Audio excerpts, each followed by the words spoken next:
Hello everyone, कैसे हो आप सब लोग। आपके लिए एक छोटी सी वीडियो लेकर के आया हूँ जिसमें कि हम पढ़ाएंगे प्रोटोजोआ की डिजीज़। ध्यान से सुनो, जितनी प्रोटोजोआ की डिजीज़ हैं सभी आपको एक ही वीडियो में मिलने वाली हैं। जल्दी से वीडियो शुरू करते हैं। ध्यान रखना, और चैनल आपके लिए है, आप ये ना सोचना कि हमारा काम नहीं हो रहा है। आपके लिए ये वीडियो बनाई जाएंगी और लगातार आपके एग्जाम तक सपोर्ट किया जाएगा। जल्दी से देख लीजिएगा। अगर आपने ये वीडियो देख ली ना मेरे वाली, तो इनमें से आपको 50 सवाल मिल जाएंगे, गारंटी है इस बात की। तो आप ध्यान रखना। देखो चलो शुरू करते हैं। तो हमारी ये प्रोटोजोआ की डिजीज़ है भाई, उसमें कई सारी डिजीज़ हैं, इनमें इंपॉर्टेंट वाली आपको बताई जा रही हैं, ये ही आएंगी अगर आई तो देखो पहली बीमारी है आपकी मलेरिया। अब मलेरिया किस किस से हो सकता है भाई? प्लाज्मोडियम फैल्सिपेरम से, प्लाज्मोडियम वाइवैक्स से, प्लाज्मोडियम मैलेरी, प्लाज्मोडियम ओवेल, प्लाज्मोडियम नोवेल्सी। आपको 4 पता होंगी, 5वीं नहीं पता होगी, कोई बात नहीं, आप छोड़ सकते हो। इसका वेक्टर है फीमेल एनाफिलीज, ये सबको पता है। इसकी जो इन्फेक्टिव स्टेज है ये बहुत पूछी जाती है कि कौन सी स्टेज इन्फेक्शन करती है। स्पोरोजॉइट स्टेज में ये इन्फेक्शन करता है, ठीक है, ये ध्यान रखना। फिर ऐसे पूछते हैं कि आरबीसी में इसकी कौन सी स्टेज होती है, तो ट्रोफोजोइट आरबीसी में होता है, ऐसा भी सवाल पूछते हैं।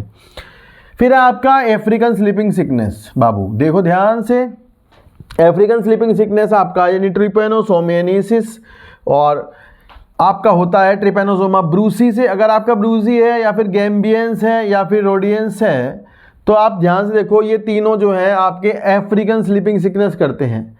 अगर अफ्रीकन आता है तो आप ये लगाओगे, और इसका वेक्टर पूछेंगे तो सीसी फ्लाई।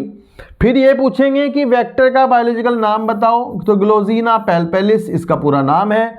सीसी फ्लाई का ये पूछा जाता है, और ये कैसे होता है, इसकी बाइट से फैलता है। फिर आपका शागास डिजीज़। भाई ये गलती ना करना, अगर अमेरिकन स्लीपिंग सिकनेस पूछा, अगर अमेरिकन पूछा तो उसका दूसरा नाम है शागास डिजीज़, और वो आपका होता है ट्रिपेनोसोमा क्रूजी से। और जो आपका अफ्रीकन है, अफ्रीकन होता है ट्रिपेनोसोमा गैम्बियंस या ब्रूजी से।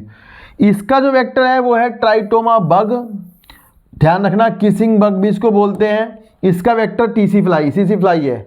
ये गलतियां आपसे होती हैं पेपर में, किसका वेक्टर कौन है, अमेरिकन का कौन है, किसका कौन है, ध्यान रखना है। फिर ये कैसे फैलता है, बग बाइट से या फिकल कंटामिनेशन से फैलता है। समझ आई ना बात।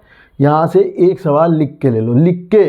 नेक्स्ट देखो, ये नेक्स्ट है लेशमानियासिस, काला आजार, लेशमानिया डोनोवनी। मेन क्या है, लेशमानिया डोनोवनी, लेशमानिया ट्रॉपिका, लेशमानिया मेजर, लेशमानिया ब्राजिलियंसिस। यहाँ से आएगा इसका वेक्टर, ये बहुत आता है, बहुत आता है कि इसका वेक्टर क्या है, सैंड फ्लाई। इसका बायोलॉजिकल नाम क्या है, फ्लियोबोटोमस, ठीक है, ल्यूटोजोमिया स्पीसीज भी करता है इसको। Bite of infected sand fly, ध्यान रखना, सैंड फ्लाई इसका वेक्टर है। बहुत ज़्यादा इंपॉर्टेंट सवाल है ये, मान लो बहुत ज़्यादा। फिर नेक्स्ट है बेबियोसियोसिस, बेबीसियोसिस। बेबीसियोसिस बेबीसिया स्पीसीज से होती है, इसका वेक्टर है डिएटैक्टिक। ये आपके पेपर के लिए शायद इंपॉर्टेंट नहीं होगा, तो ये पूछा नहीं जाता, छोड़ देना आप अगर आप नहीं याद कर सकते।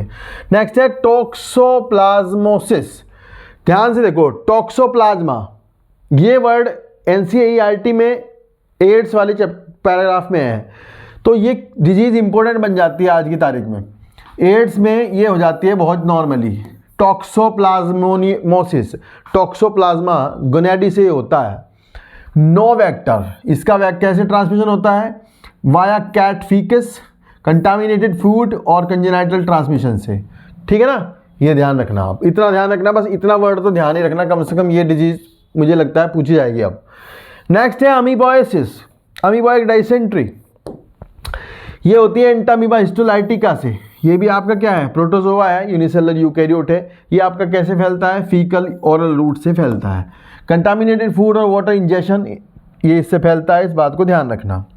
नेक्स्ट है Giardia, giardiasis, Giardia lamblia, Giardia lamblia, Giardia lamblia no vector. ये भी कैसे फैलता है, फीकल या ओरल रूट से फैलता है। Injection of cyst in the contaminated water and food, इसकी सिस्ट जो होती हैं वे कंटामिनेटेड फूड और वाटर से आप आदमी उसे ग्रहण कर लेता है। नेक्स्ट है ट्राइकोमोनियासिस, ट्राइकोमोनियासिस, ट्राइकोमोनियासिस भी एनसीईआरटी में दिया है, तो वहीं से पेपर बनेगा, इस बात को दिमाग में डाल लो, ऑप्शन क्रिएट वहीं से होंगे।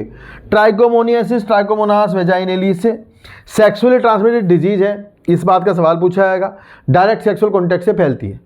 तो मैं लिख के देता हूँ इस प्रोटोजोआ में, इनमें से ही आपके पेपर में एक आपको धरा मिलेगा वहीं, और या वेक्टर या कुछ भी आपको इनमें से एक सवाल फंसने वाला है। ऐसी ही वीडियो लगातार चैनल पर आपको मिलती रहेंगी, और भी कुछ मिलने वाला है, थोड़ा काम चल रहा है उसके ऊपर, इंतज़ार करिएगा और चैनल को सब्सक्राइब कर दीजिएगा। ये आपके लिए ही है, आपका ही चैनल है। Thank you so much.